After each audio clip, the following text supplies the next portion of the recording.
Bonsoir et merci de votre attention. On ouvre ce journal par cette séance de vulgarisation de la charte d'éthique hommes-femmes en politique au Bénin. C'est une initiative de l'ONG Social Watch Bénin qui a aussi élaboré la charte.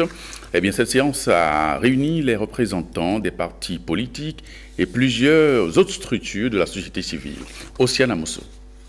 C'est à quelques heures de la célébration de la Journée internationale des droits de la femme que les organisations de la société civile, avec en tête l'ONG Social Watch, ont initié cette séance d'échange. Elle résonne une fois de plus comme un plaidoyer pour la présence de plus de femmes dans les instances de prise de décision.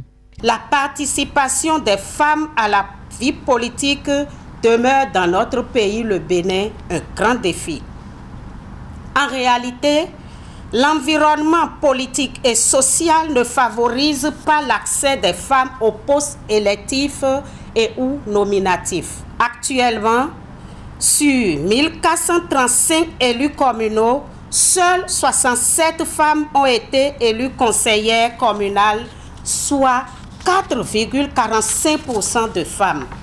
La mandature actuelle des députés ne compte que 6 femmes sur 83 députés, soit 7,22%.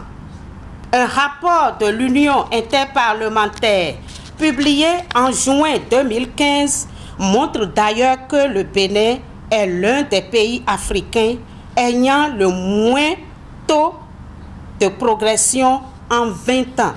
C'est un document à valeur morale composé de 15 articles. Il exhorte chaque parti politique à intégrer dans ses documents officiels les principes d'égalité, de non-discrimination, d'autonomisation et de participation équitable en faveur des femmes militantes. La vulgarisation de la charte équité hommes-femmes en politique en cette période de préparation des élections communales du 17 mai 2020 a pour objectif de favoriser une meilleure équité dans la représentation des sièges des conseillers communaux. Ainsi, le but visé est qu'à l'issue des élections communales, que les femmes soient fortement représentées au niveau des instances de décision dans nos communes. Les partis politiques présents à cette séance accueillent avec grand intérêt cette initiative. Cette séance de vulgarisation a été fort belle, elle est vraiment bienvenue.